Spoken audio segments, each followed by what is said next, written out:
আমরা ঐক্যমত্য কমিশনকে বরাবরই ধন্যবাদ জানিয়েছি এই কঠিন কষ্টসাধ্য কাজটি করার জন্য। সবগুলা রাজনৈতিক দলকে এক জায়গায় নিয়ে এসে একটা দীর্ঘ আলোচনা এতদিন ধরে চালিয়ে যাওয়া, এটা বাংলাদেশের ইতিহাসে আসলেই খুবই দুরূহ ঘটনা। তবে আমাদের কাছে মনে হয়েছে যে আলোচনা যখন চলেছে, আলোচনায় একটা কথা বারবারই বলা হয় যে ভিন্ন মত থাকবেই, যে যার ভিন্ন মত দিয়েছে। আপনি 5টা মত দিলেন, আমি 5টা মত দিলাম, এখান থেকে কিছু রাখা হবে, কিছু রাখা হবে না। কিন্তু আমরা যখন গণতন্ত্রের কথা বলি, এটা কিন্তু আসলে ভিন্ন মত বা আপনি কয়টা মত দিয়েছেন এটা গুরুত্বপূর্ণ হওয়ার কথা ছিল যে আপনার কথাটা যৌক্তিক কিনা, ন্যায্য কিনা। আপনার সকল কথা যদি ন্যায্য হয়, আপনার সকল কথা আমরা মানতে প্রস্তুত। আপনার কোনো কথাই যদি ন্যায্য না হয়, আপনি যত বড়ই রাজনৈতিক দল হন না কেন, আপনার কোনো কথাই আমরা মেনে নিব না। ফলে ঐক্যমত্য কমিশনে আসলে বক্তব্যের বা আলোচনার ন্যায্যতা, যৌক্তিকতার থেকে অনেক সময় মাঠের পেশিশক্তি, সরকারের ভিতরের নানান ধরনের প্রভাব বিস্তার, এই বিষয়গুলো কাজ করেছে। এবং ঐক্যমত্য কমিশনও আমাদের কাছে কখনো কখনো মনে হয়েছে তারা দৃঢ় অবস্থানটা নিতে পারেনি। তবে তাদের থেকে সেই চেষ্টাটা আমরা সবসময় দেখেছি।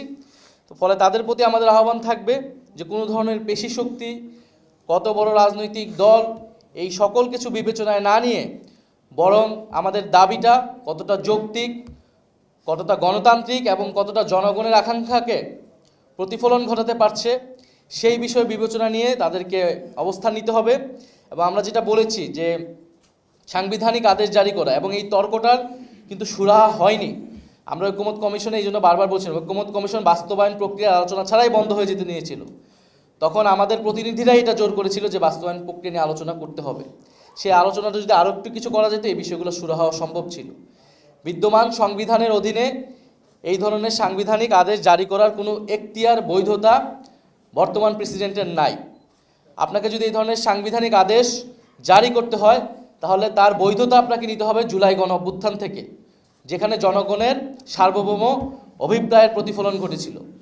ফলে জুলাই গণ অভ্যুত্থানের অভিপ্রায় বর্তমান প্রেসিডেন্ট যিনি রয়েছেন তিনি ধারণ করতে পারেন না। তার কাছ থেকে এই আদেশ জারি হলে সেইটি নৈতিকভাবে, রাজনৈতিকভাবে জনগণের কাছে গ্রহণযোগ্য হবে না। কারণ প্রেসিডেন্ট যিনি আছেন চুপ্পু সাহেব, তিনি জুলাই গণ অভ্যুত্থানের কোনো সিম্বল নয়, বরং প্রফেসর মোহাম্মদ ইউনূস ছাত্র জনতার আহ্বানে সেই সময় বাংলাদেশে এসেছেন, সরকারের দায়িত্ব নিয়েছেন এবং ছাত্র জনতার অভিপ্রায় সকল কিছু তার কাছে অর্পণ করা হয়েছে।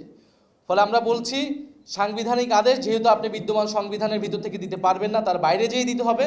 ফলে সেক্ষেত্রে বাইরে যেয়ে দিতে হলে তার বৈধতা একমাত্র উৎস হচ্ছে জুলাই গণ অভ্যুত্থান, এবং সেটা একমাত্র জারি করতে পারবেন সরকার প্রধান হিসেবে ডক্টর মোহাম্মদ ইউনূস।